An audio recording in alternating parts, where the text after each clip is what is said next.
and welcome to episode 22 of Tales from the Midnight Diary. My name's Gemma and I am so pleased to be sitting with you again for a crafty chat. If you are new here, I am the dye designer and tutor behind the Midnight Dyery hand-dyed yarn company and patterns, and each week-ish, give or take, I turn up here to have a chat about all the things that have been going on. Quite often this involves behind the scenes stuff, but now as I'm winding up the dyeing and things ready to go on maternity leave, it's more about my kind of internal musings and the things I've been thinking about, which you may or may not find interesting.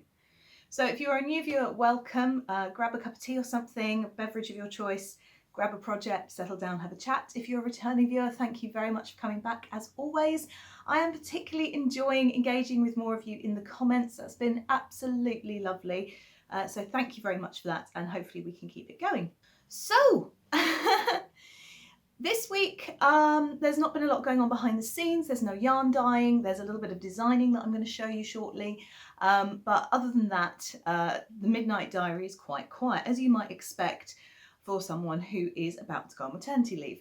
What I have been thinking about though are mystery knit-alongs, brought on, I'm sure there's no surprise here, brought on by the fact that we are now in the midst of the annual Stephen West Mystery Knit-along. So I've been thinking about this quite a lot, and it seems that you guys have too, as I discovered when I asked for your opinions about mystery knit-alongs on Facebook and on Instagram. So that's this week's feature, all about mystery knit-alongs, specifically why I am not doing the mystery knit-along, and we look at the kind of pros and cons of doing them.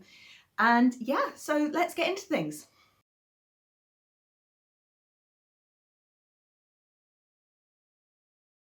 So administration, first of all, as always at the top of the episode, all the places you can find me are just down there. If you want to join in the Facebook group, The Midnight Makers, I have two lovely admins who have taken over for me while I'm going on leave, and they're going to keep everything shipshape and keep the conversations going. So thank you very much to Kim and Kat. I quite like the alliterative quality of that. You can also find me on Instagram, although I am going to be going on a social media hiatus shortly, just as I prepare for the somewhat life-altering event that's going to happen soon, and also my email, website, etc. My online web shop for my hand-dyed yarns is actually closing on the 30th of October. I've decided to not try and put myself under pressure to keep sending parcels out while I'm on leave. So it will be closing for an indeterminate amount of time. So there is that. And what else? In Tales from Midnight Diary world, we've got two make-alongs going on. Speaking about make-alongs, one is the Midnight Make-along, and I will be drawing prizes for that towards the end of the year. And that is anything to do with the Midnight Diary. So if you're using 50% or more Midnight Diary or project bag yarns in your project, or if you are using a Midnight Diary or project bag pattern, then you can enter. And whips count, things that you finished ages ago count. I just want to see all the things you're making in my yarn, you know. It's really important to me as someone running a small business. The second one is the Great Winter Cast On. Now I run this as the Midnight Diary every year. I think this is the third or fourth year I've run it. We've changed it from the Great Festive Cast On to the Great Winter Cast On. Reasons fairly obvious. And the first prizes are going to be drawn on Saturday, the 30th of October. Now, this lasts until the 18th of December, and anything you cast on between the 27th of September and the 18th of December, although if you cast on the 18th, you've got to have more than just the cast on edge. I've got some standards. Counts for the Great Winter Cast On. You enter using the hashtag on Instagram, or you enter using the Facebook album in the Facebook group Midnight Makers. Again, the link for that is just down below for you. So why am I drawing a prize now? Just to celebrate everyone joining in and getting started, and a bit of motivation. I talk about this every episode. I'm going to talk about it again. The participation prize for October is a copy of Joji Locatelli's Fall collection. Not just a pattern from it, the entire ebook will be yours. If you're entering this, you've stand a chance of winning. I will generate this from random number generator. random number generator on the 30th, and I will make sure it's all over the socials and on the next podcast if I record another one. At the moment, I couldn't tell you if I'm going to or not. We're just going to see. So, right, what else do I need to tell you about? I've done all the admin, joining in with that. That's on there. Yes, okay, so I have started doing spot prizes for people who are participating in the comments. I'm not going to do it every week, it's going to be a surprise, but as I missed last week's podcasting, it seems only fair that I do another little draw here. Thank you very much to Angela, who got in contact to say she wishes to donate her prize. She's selected Lara's Legacy sock pattern and is sending it to a friend, so thank you very much for that.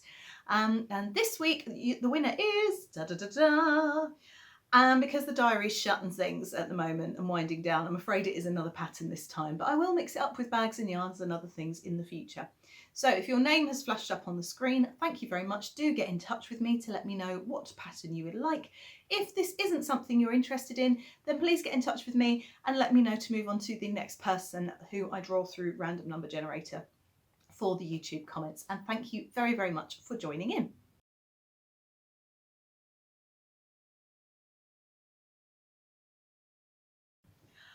Okay, so on to finished objects. Now, I was not expecting to have a finished object for you this week, but I do. It is, and the ends aren't woven in, but this is me. If you're a new viewer, I call it finished when I've cast off. Doesn't need blocking, doesn't need photographing, doesn't need the ends woven in. It's finished. The tarting up and fripperies are nice extras. So I have finished my second, where is it? Is it this one? Yeah, my second Christmas Eve blanket. Now you will notice this looks rather wide and rather narrow. Now there's a story here. Are you sitting comfortably? I didn't expect to have this finished for this podcast because I'd only just started the 4th ball of yarn and I thought I needed to work through all 4. And then I was talking to my friend Julia yesterday and I said, you know, I've got a horrible feeling I only used 3 balls for the original one. So if you're new, you won't know that last year in the Great Festive Cast On, I cast on an identical blanket, for basically I've got twin godchildren. Now, irrespective of the fact they're twins, if they were siblings, I would still be doing them one each. It just so happens that I wanted to do them for these particular godchildren this year. So anyway, last year, cast one on. And this year, for the Great Winter Cast On, I thought I would cast on the second one, get it done, and then they can have them for this year. They're 4, they're going to be turning 5 in February, but they're still all about the magic of Christmas, which is wonderful. So I went on to Ravelry and I discovered, to my delight, that I'd been really organised, and I'd put what needles I'd used, I'd put what cast on method I'd used, and I'd put how many stitches I cast on. So I merrily cast on 100 stitches on 6.5mm needles and begin to knit. And as I'm knitting, I'm thinking this is such a lovely size blanket. It's nice and wide, it's going to be nice and long, it's going to be really snuggly. And then yesterday happened and I was speaking to my friend Julia and I said, you know, I've got a horrible feeling I only used 3 balls. And she said, you better go and check. I was like, no, I was upstairs, can't be bothered. And she sort of looked at me in that way that friends look at you when they know you're about to make a really big mistake. And so I went upstairs and I got it out. And to my absolute dismay, I discovered that what I had put on Ravelry was not correct. So I'm going to have to do this and then turn it round. Rather than casting on 100 stitches for this blanket, I had only cast on 70. And as a result, it is much narrower than the new one. And I had only used 3 balls, and the length, I mean, it's quite a good length. It's like a lap blanket. It's not quite as, and I've just felt so disappointed in myself. So I laid them out on the floor and worked out that if I hold one 90 degrees to the other, then the width of one is the same as the length of the other, if this makes sense. And so I could then knit a few more rows on one or just cast off the other and block fiercely. So these will be blocked to work out at roughly the same size. Now it's actually, I was talking to the twins' mum last night and she actually said, you know, it's really nice though, same but different. It's like them, they're different people. I'm like, yeah, I know they're different people. I don't want them to be the same size because they're twins. I want them to be the same size because they are siblings and I'm making them each the same thing. So if one's got one that's slightly smaller, that's going to feel a bit miserable. But anyway, with blocking, I think it will work. The width of one is the length of the other. So I made sure that the length of the second didn't exceed the width of the first. And I'm going to block it. I'm going to weave the ends in, but there we are. That's another project off the whipboard, another finished object. This is becoming a bit of a habit. So if you haven't seen this before, all I've done is make a really simple garter stitch blanket. That means I knit every single row and you end up with these nice kind of textured bumps, which in this squishy chenille yarn from Cowl, it's called Cowl Yummy, and it was their Christmas 2020 colourway. I believe it was called Merry Christmas, inventively, creatively. And I've used 3 and a bit balls for one and 3 balls for the other. If I was doing it again, I would recommend casting on the 100 stitches because I really like the width of the second one, and I would recommend using 4 balls. They cost about £3.99 a ball depending where you're getting them from. So for 16 quid, a little bit of time, you can have a really squishy blanket. Now they wash up incredibly well. Magnus has a habit of stealing my whips. I'm going to put a couple of pictures up now. So I put this on the sofa. Magnus promptly stole it. And then after a bit of cajoling and manoeuvring and persuading, I managed to swap him to his blanket, which I knit in the same yarn several years ago, 2017. And although it's not quite as soft now as it was when I first did it, because obviously it's getting washed a lot as Magnus uses it, it's actually washed up really well. He even chewed a hole in it and it hasn't come undone when he was a puppy. And so he's quite happy with his second blanket there. Okay, as well as a finished object, I also have a half object. We don't often have these on the podcast. Half objects, hose, are like one of a pair of socks or one of a pair of mittens. I suppose technically blanket A could have counted as a half object. It was one of a pair of blankets, but I think that's going a little bit too far, don't you? So this I don't actually have to show you. What I do have is, I'm fairly proud of this, a fairly good picture. So I'm going to flash it up on the screen now while I'm bending down and having a rummage and having a look and see if I can find the other half of the project. Now what this is, no I can't, what have I done with it? I only had it a minute ago. I did pick it up, I'm sure I picked it up. I didn't leave it on the, I did leave it on the floor, right, okay. Okay, so look at the picture anyway while I'm faffing around down here. So I have a lovely friend, also called Gemma, who is known as the Little Grey Girl. She is most known for her beautiful luxury limited edition project bags. I own one now because she very kindly gifted me one, but it's something I've been lusting after for a while. But as of September, I think, she launched her hand-dyed yarn range, and the girl's done good, guys. She really has. She's come up with beautiful self-striping colourways, and as you can see on the screen, this sock is one of them. It's her autumnal one called Susurrus, or Susurrus, however you want to pronounce it. And it's to do with the sound of falling leaves and things. And Gem was vending at Glasgow School of Yarn, her very first yarn show. It's not her first yarn show, but it's her first yarn show where she's got yarn as opposed to just the bags. And I've said, well, anything I can do to help. And so she gave me a sock tube, and I'll take the picture down now and I'll pop it, show you here. So this was cranked on a circular sock machine. I believe it's an Erlbacher Gearhart Speedster. I certainly saw Erlbacher on the machine itself.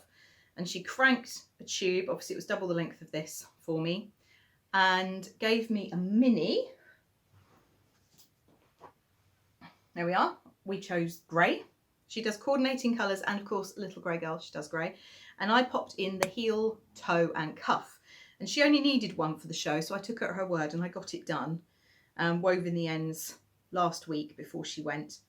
And then she sent me to work making up ball bands for her, so which was really good fun. It's actually really fun doing someone else's work rather than your own. So it was a nice way to spend an afternoon off. Yeah, but I absolutely love the colours.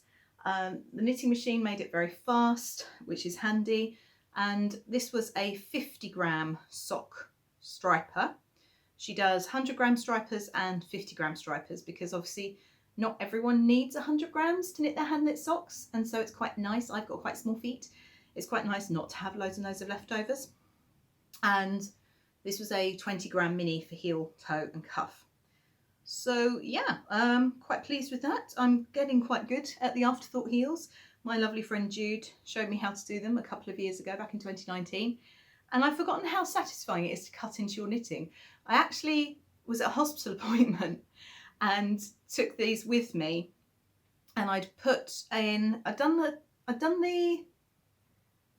heel and toe already, or I'd done the heel already, no, I'd done the cuff already, and I put the needles in to cut in for the heel, and I was sat in the hospital waiting room and I cut the knitting to put the heel in, and there was a gasp from someone who'd been watching me wondering what I was doing, and there was actually a gasp from someone like, she's actually cutting her knitting.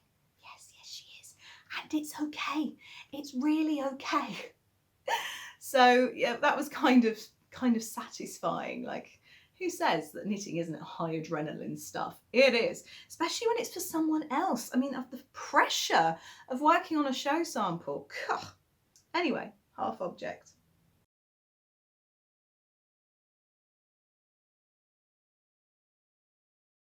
So now we come to works in progress. Let's have a look first of all at my whipboard, because I think I'm actually telling an untruth on it. Yep, there we go. So the blanket has gone, the Christmas Eve blanket. And what is missing, because there isn't actually a section for it, is my new design, which I'm going to show you next. Now, last time we spoke, I showed you the yarn that I'd got from Jude, Stranded Dye Works, in the Christmas 2021 colourway Popcorn Garland. And I have, true to my word, been working on a design. It's out for testing. I don't need to have finished it for it to be out for testing, because it's just a 24-row pattern repeat. And this is it. I'm halfway there. This is the halfway point. So this is the Popcorn Garland Cowl. I think that's what it's going to be named. And it is worked in Popcorn Garland on the merino nylon base, held double with Popcorn Garland on the Suri alpaca base, which is just the softest thing. And it does amazing things to the colours. Let me show you. So I'm sitting further back from the camera than usual, so I've got to remember to sort of lean forward enough for you to see what's going on. Right, let's take this out of it's living in my sock sack. So that's the merino nylon. I mean, it's not bright, it's not in your face, but then you've got the Suri alpaca, which obviously is much softer. And the effect overall is to soften the merino nylon. You don't have to hold it double, because it does make it a much more expensive project. But if you can treat yourself to a bit of Suri alpaca fluff, then I would highly, highly recommend it. It's so soft and warm and just delicious. And I'm actually planning on sending this up to Jude so he can see it, but we'll see. It may come back into my possession at some point. Yeah, so this pattern, it's really simple. It's knit sideways. So obviously I'm knitting it this way, but when you wear it, it's worn that way. So it's knit sideways, simple garter stitch edge to keep it flat, to keep it nice. And then you've got swags of popcorn going across with making bubbles. Now, making bubbles is a bit marmitey. You know that I gave up on my circular French shawl by Johi Locatelli, not because I didn't like the design, but because the colours I chose just didn't work. The bobbles were in Grubby Goldfish, which is a kind of yellowy colour. The main colour was Hops, which is a lovely green colour. And while the two colours do go really well together, the end result was it's like I'd made some sort of warty cucumber or a snozcumber, if you've seen the BFG. And also I don't like making bobbles just for the sake of it. So the thing got frogged. So why then am I putting bobbles in this? Well, because you've got to have bobbles, because the bobbles are the bits of popcorn that are hanging from the garland. See, this I don't mind because it makes sense. Having bobbles for the sake of having bobbles, I'm not there for it. I'm not a bobble kind of gal. So yeah, so I'm halfway through. It's a 24 row repeat, and I've suggested repeating 10 times, and like this is 5 times of the 24. So yeah, so you end up with a nice snuggly cowl to wear. So yeah, that is that. And that pattern is going to be released on the 1st of November. Now, I will be on my social media hiatus at this point. So please do mark it in your diaries if you would like to get your hands on this pattern. It will be available on Ravelry and on my PayHip store, both of which links you can find down below. So yeah, I'm quite happy with this. I was working on it and chatting to my friend Mina, and I missed a bobble, and she's like, it's okay, it's okay. I said, no, it's not okay, it is not okay. So I undid laboriously 5 rows of this, and actually undoing in Surrey alpaca isn't as bad as you'd expect. I found it harder to undo mohair silk. So yeah, really, really love it. Now, I honestly can't remember if this next work in progress has had any love at all since I last saw you. I also appear to have left it partway through a row, which is not good. Oh no, and all the yarns got tangled up. What's going on? No! Right. Oh, I'm almost at the end of the row. Gosh, I could have just finished that, couldn't I, before showing. Oh, never mind. Never mind. It spreads out nicer on 2 needles. Let's pretend it's like to spread it out nicer. So this is the Bamba shawl, and I've got no idea if I've got any further since I last spoke to you. I mean, I must have done because I'm partway through a row, but I think it's more likely that I did a row while editing and didn't get any further. But you can tell me if I got any further. Full project details down below. Once again, I'm holding yarns double. So we've got the Vivacious 4-ply, and I think it's grape, the colourway, I'm not sure. And I'm using Isaga or Isaiah, or however you want to pronounce it, however the correct pronunciation is. Happy to be corrected, probably not going to get it right for trying, but I will give it a go.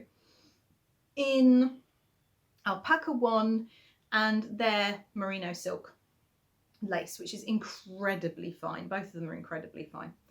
And absolutely loving it. It's by Maddie Harvey. It's beautiful. I think it's this last time. Reminds me of raspberries and custard. Rhubarb and crusted? Oh no, not crusted. So there we are. Nothing really much to say about that one. I do go into it in more detail in my previous episode if you would be, oh, fluff on my nose, interested in seeing it. So we talked about works in progress and making time to make things and the sorts of projects that we might have. And last episode I waxed lyrical about socks. So it should be no surprise to you that I've also been working on my sock. Now, I have a variety of whips for a variety of reasons, and something I always have to have is something plain and mindless. So the Hollyberry sock was cast on last time, and as you can see, I have now turned the heel, and I've actually picked up for the gusset. So I'm going to actually start working. The foot's going to start shaping like that and coming down. So this is West Yorkshire Spinners Hollyberry, which is an older Christmas colourway, but they bring it back every year. In fact, I think you can get this one all year round. It's self-striping, and it's a 1, 2, 3, 4 stripe repeat, but it's got these kind of flecky bits breaking it up. My preferred method of knitting socks is the way I learned, which I think probably happens to most people. How you learn is what you prefer. The sun's gone in now. I do have brand new studio lights, but I've not got time to set them up this morning, so I've got another appointment in a minute. So we're going with natural light, and with keeping it natural and keeping it real, you may be able to pick up on this, and it may already have annoyed you to the point that you've checked out, but someone is doing hedge trimming and all sorts of things. So yeah, but it's life. If you were sat here in my living room, you'd be able to hear it. The light would be fluctuating. We'd be having a chat and a cuppa. You know, it's nice, it's chill. So yeah, my preferred method of knitting socks is on 2 circular needles, which is great because it means that when you're knitting the heel flap, you just work back and forth on one, and the other needle, which is, where's my other needle? There, nope, there, just hangs out, and those stitches are totally fine and hang out until you're ready to start working them. And obviously by knitting the gusset stitches and tapering this down, you're gradually going to draw them close together. So this is my dad. and I know he's going to love them, so they've got to be finished for Christmas. I've done a fairly long leg this time, I think. I'm never sure how long to do his legs. But yeah, so hopefully turning the heel, I'm quite quick at now. It took about an hour to get the heel flap and heel turn done and the gusset stitches picked up. I've knit so many socks now that I just know the pattern off by heart. And I used to look at my grandma, who just used to pick up a ball of yarn and some needles, and then like a day or two later she'd have a matinee jacket. And think, how have you done that without a pattern? How do you know where to put the decreases for the sleeves and where to put the pattern and how wide it should be? And now I think I understand, if you do enough of something and you're confident enough in sort of the basics and the basic recipe, then actually it's really quite easy. So yeah, so there's a sock, which will be coming with me shortly to be worked on again. So next time there should be a finished object, hopefully. And the final work in progress, which brings me really nicely to what we're going to be talking about in our feature today, Mystery Knit-alongs, is actually the Slipstravaganza. Now I'm not going to get it out and show it to you because I did pick it up last night. I did an Insta poll. So having finished my garter stitch blanket, I was then looking at my whipboard and thinking, what do I want to work on next? So I had 4 options. I had the cowl, I had the bamba shawl, I had the sock, and I had the Slipstravaganza. So I opened it up to Instagram and said, which one should I go for? And overwhelmingly it was the Slipstravaganza, which is either because everyone loves Stephen West patterns or because everyone is really sick of me still working on this thing over a year after I started it. I've only got 40 rows left, but each row or pair of rows takes about an hour and a half. So you can see my reluctance. Actually, I will show it to you because I have a tale of woe. You'll notice that the needles are in the middle of a row.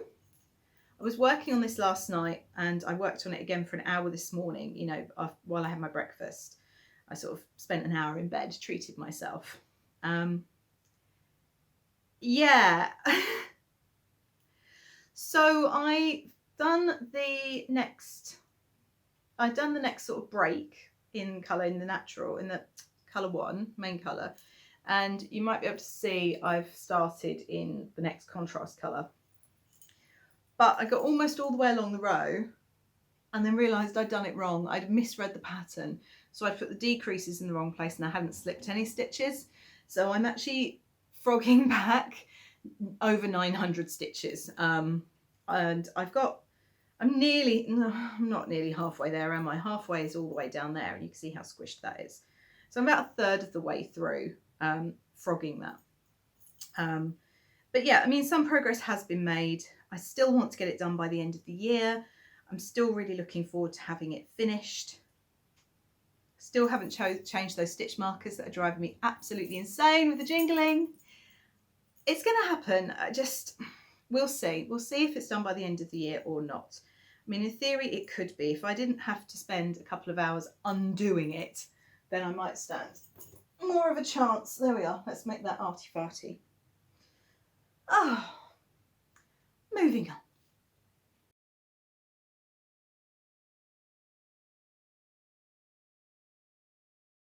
I'm conscious that I'm talking at 100 miles an hour this week, so YouTube does this clever thing where you can actually slow people down. You might want to do that. So before we move on to our feature for this week, and I share with you my thoughts and your thoughts about mystery longs, I had something rather lovely happen. I entered a giveaway. I very rarely do this. I enter them never expecting to win because I typically don't win anything. And I only make sure I enter ones that I think I really, really, really want what the prize is. And I'll be grateful for it. And this is my second sort of big giveaway I've entered. And it's a second 3 skein giveaway. And I've won it.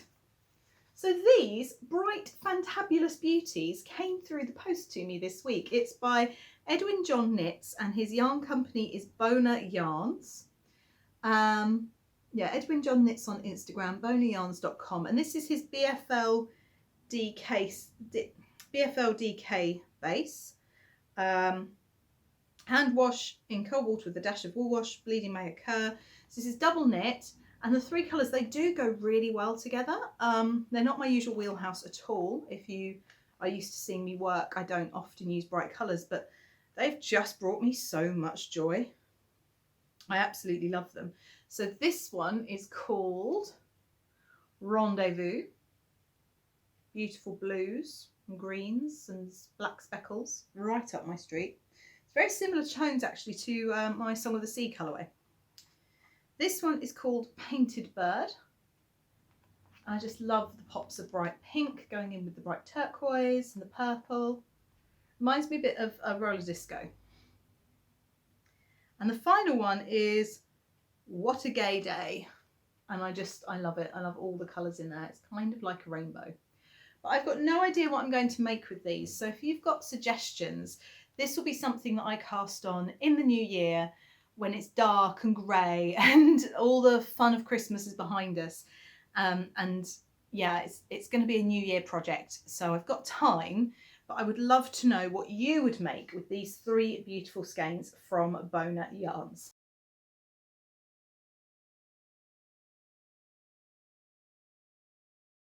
Okay, so for this week's feature, we're going to talk about mystery alongs, specifically why I am not doing the Stephen West Mystery Knit Along this year and looking at the pros and cons. So I realise this is kind of contentious, and the title, you know, why I'm not doing the mystery along, the Stephen West Mystery Along, could possibly seem a bit, like I say, a bit contentious. But there's a really interesting sort of discussion going on at the moment, certainly in my circles, about this mystery knit along, and I've been thinking about it a lot. So last year I wasn't going to do the mystery knit along. So the first Stephen West mystery knit along I became aware of was 2019, which was the Starflake shawl. And my lovely friend Veronique was like, join in, it's brilliant, it's such fun. And I could see that it's fun. But I just wasn't feeling it.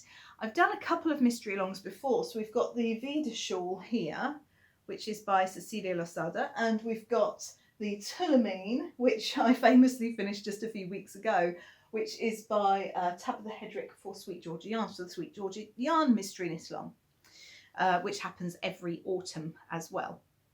And so I knew what I was getting myself in for. I was quite happy with my colour choices for the Vida. That worked out really well. Quite happy with this one. That worked out really well. Starflake for some reason didn't call to me. I didn't fancy doing it. I had a lot on. It was my first Christmas at the day job, and I work in retail. For those of you that don't know, I actually manage a local yarn shop for the owners. And so I just had no time or brain space for this at all. So yeah, and actually when I saw everyone's Starflakes, I was really glad I hadn't done it, because it just isn't one I liked.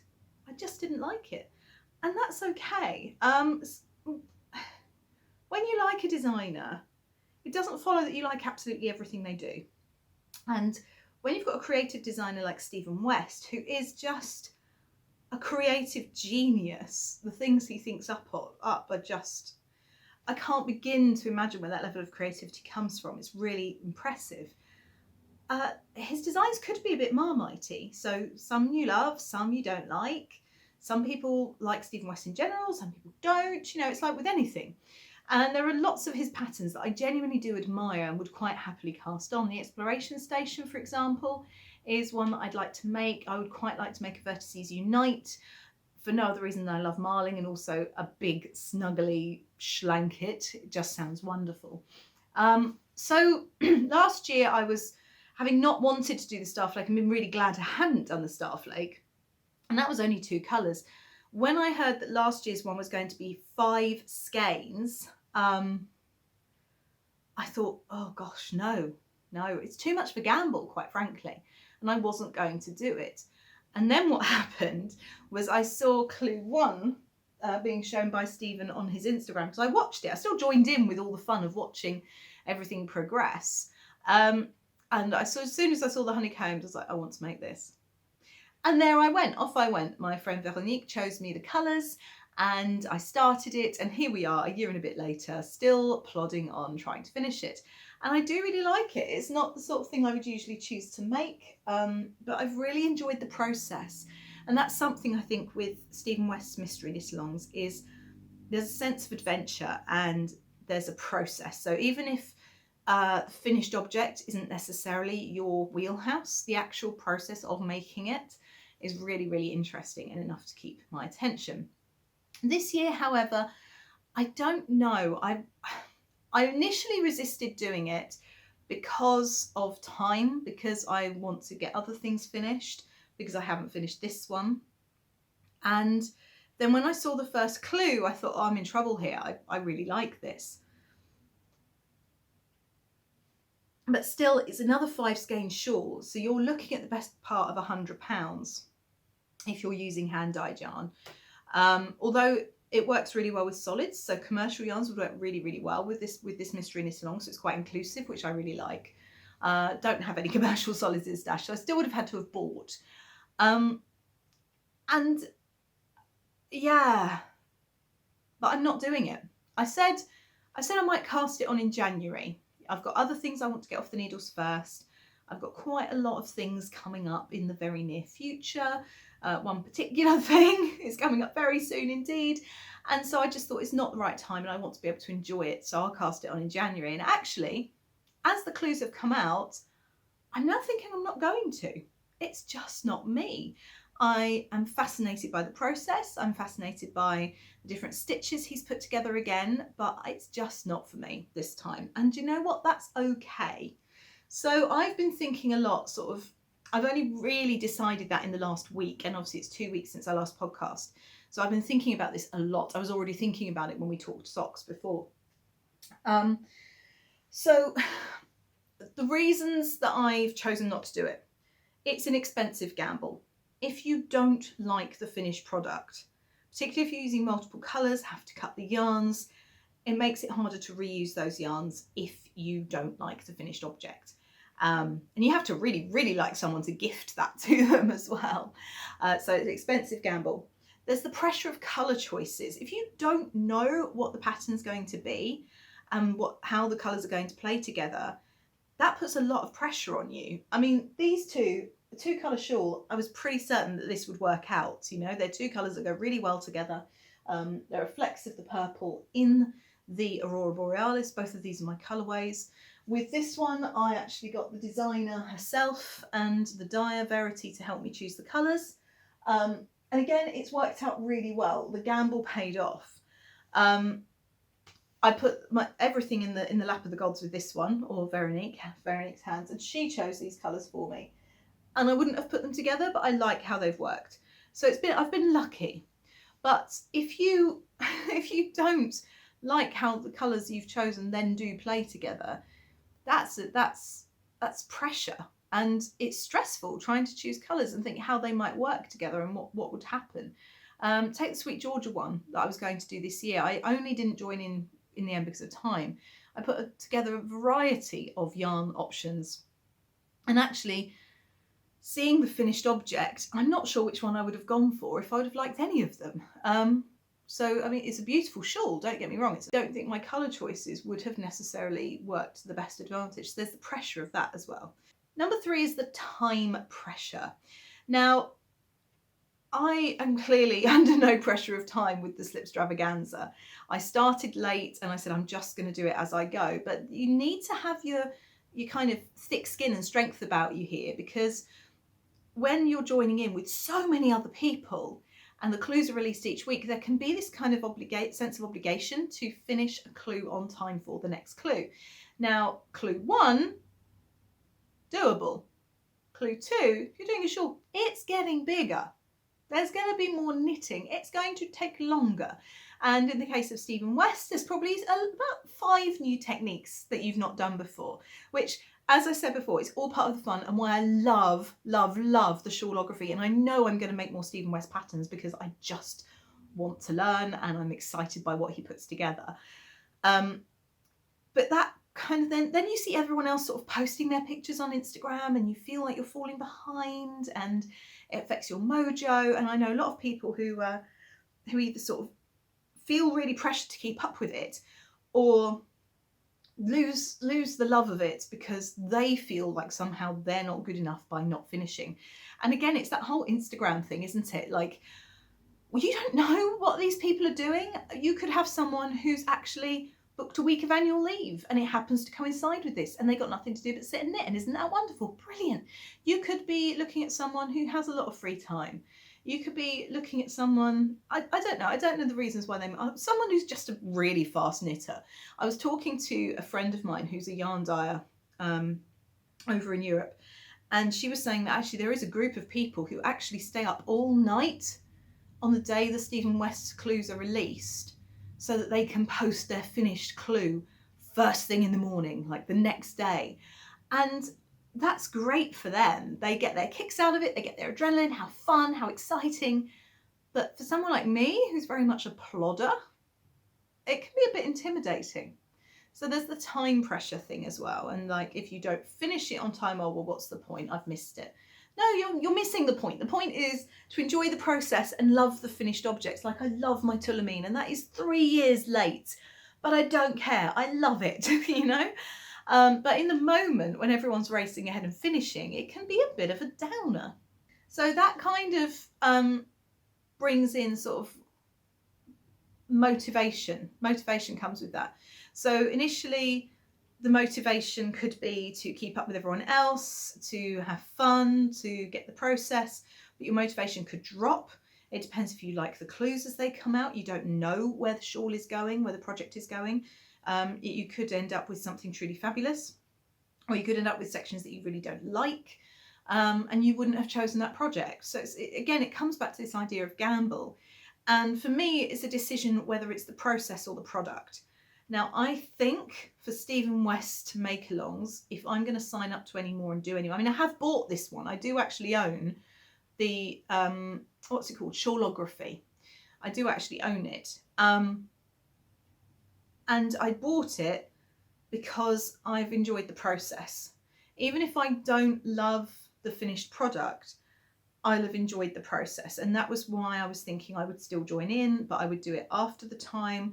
And by doing the mystery along when it's no longer a mystery, you've then got the advantage of seeing everyone else's, seeing all the colour options, and then choosing your colours accordingly, and actually you reduce that gamble, you relieve the time pressure, but then it's like, okay, but you really have to like the finished object. Is the process enough to carry you through? And right now, I'm not sure it is for me.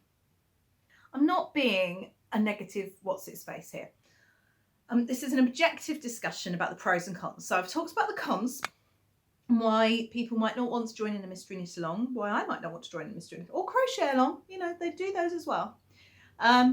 Let's talk about the pros. Let's find out why people might love to join in with them. So I've come up with 5 things here, one of which I've got no idea what I meant by. So if you can figure it out, let me know below. So the first one is that they are fun to join in. And that is so true. And to be honest, I'm having fun watching this one. So you've got the sense of camaraderie, working with other people. There's this link to, you know, you'll find, especially with one as big as the Stephen West knit-alongs, which kind of almost have like a cult following. There are people all over the world joining in with this. And so by following the hashtag for the knit-along, you're going to be exposed to so many different makers that you wouldn't have met before via Instagram. And they're really inspirational, and you might like their feeds. And so there's that sense of fun. There's also the drama and the fun and the theatre of Stephen West's productions. So he does fabulous teaser videos, and he does, like for the Shawlography, he had this fantastic thing where people were dancing with his previous make-alongs, and it's just a feel-good thing, and it's fun to sort of join in and chat with others about where they've got to and their colour choices, and seeing other people's colour choices. So there is a lot of fun to be had with these mystery knit-alongs, and you've also got the thrill of, you know, what's going to be next, where are we going next? So yeah, fun to join in. Number 2 is that it can be stash busting.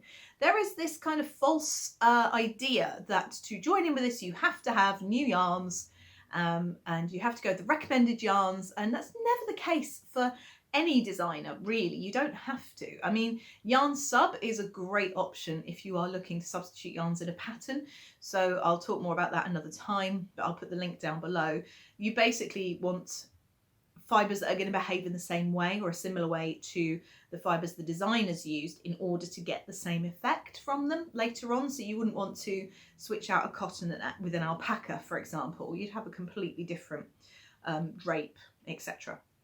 So you can do it from stash. So my colleague Roz did her shawlography, slipstravaganza, entirely from stash, which is pretty impressive. And the finished result, beautiful.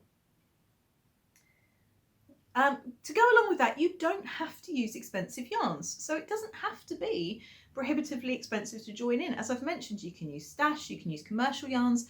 This one, particularly with the shawlography, he recommends solids or semi-solids, so it's perfect for commercial yarns. You know, you could do the whole thing for like five balls of 4-ply.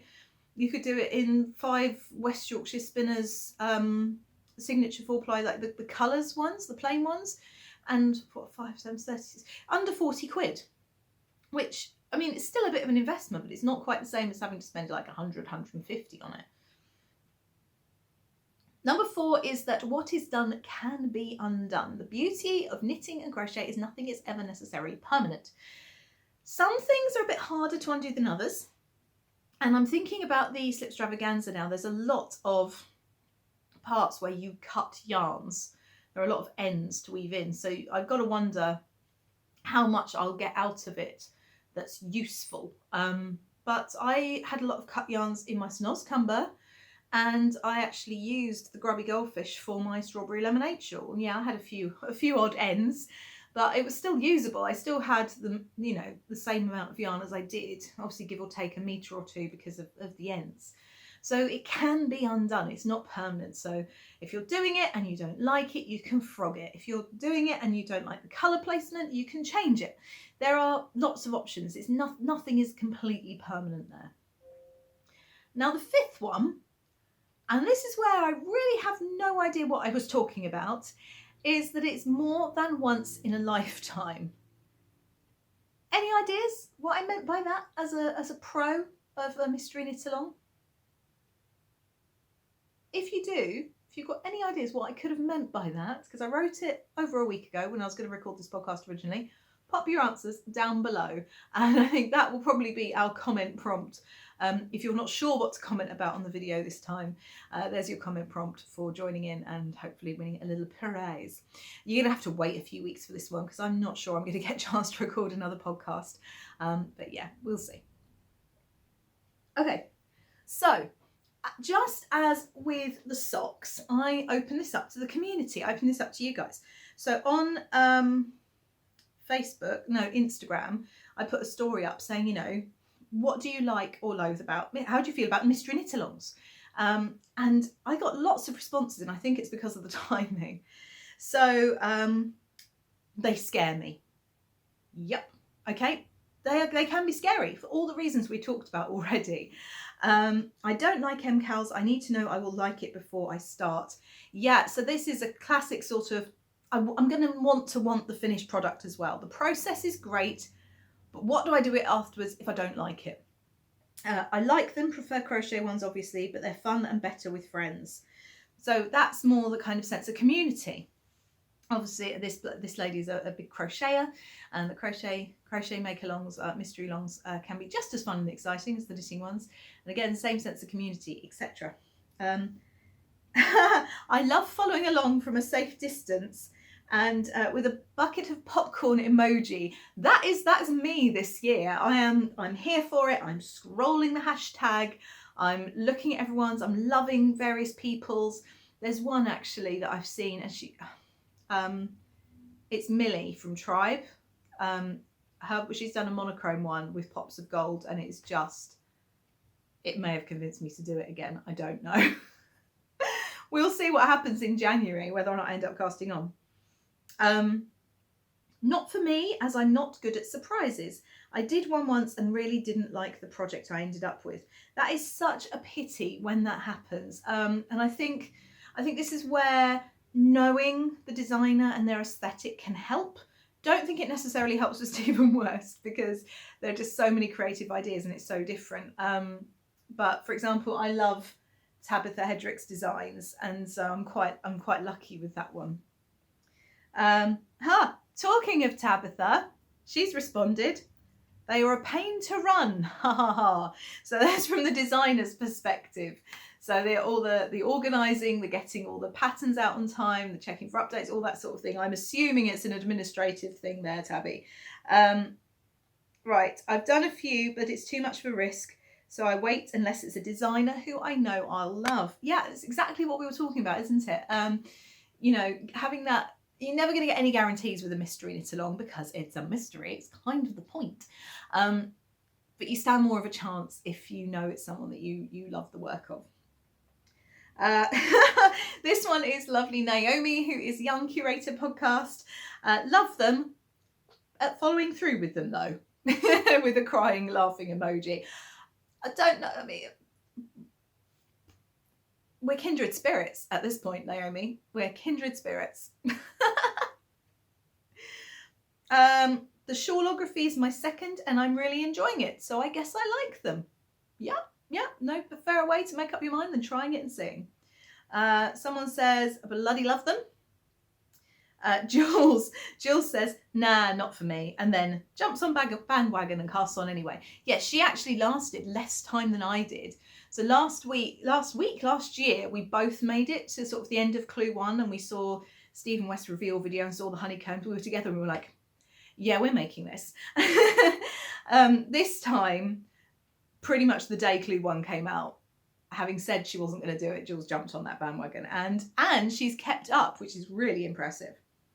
Fun, but I've ended up making things in the past that I wouldn't have chosen for myself. And the final one on here anyway is it's a good motivation to do something for me. Crafting with a group is fun. Let's have a look on Facebook at the Midnight Makers. See what the Midnight Makers say. Okay, so I asked this like a week ago. Right, so I'm a bit of a control freak, so the mystery idea makes me a bit nervous in all honesty. It depends on how much yarn it calls for. 5 skeins for a West along is too much money for me if I don't know what I'm going to end up with. Not my thing. I'm wary too. It can be a costly exercise if you don't like the final piece. The ones I've done were not mysteries, and I've been very happy with them. Another one says, I love the idea and I'm having some pretty serious FOMO with the WestKnits one at the moment, but they can be quite risky. Stephen is an incredible designer, but his designs can be a bit Marmite, especially when it comes down to actually wearing them. I think if it's a designer that has a really clear aesthetic and has access to some more details around techniques used or overall style of finished object, then I'd be on board. I feel just the same, literally the whole Marmite thing. Prefer to know what I'm going to make and an end result. I feel unknown projects put a lot of expectation and stress on the project and can take away the enjoyment of the process. I've always regretted starting mystery knits. I avoid altogether now. Another one, I think it's the not knowing if I'm going to like the final project that puts me off mystery longs. I'd say for the last couple of WestKnits MKALs, it's definitely been the large quantity of yarn that's made me want to see the final make first, as I can't justify any expense and I don't have a lot of solids. Do need to rectify that, but so far the shawlography is looking promising. I agree about having sneak peeks and more details available. The only mystery crochet along I've done was 3 days of clues to make a cotton kitchen towel that hangs on ovens. It was the first one I'd seen, so I thought I'd give it a go because I had lots of the right cotton in stash. And one thing I like about taking part in it along is if it's with a smaller group, you can help and cheer each other on without getting lost in a vast group of faster makers.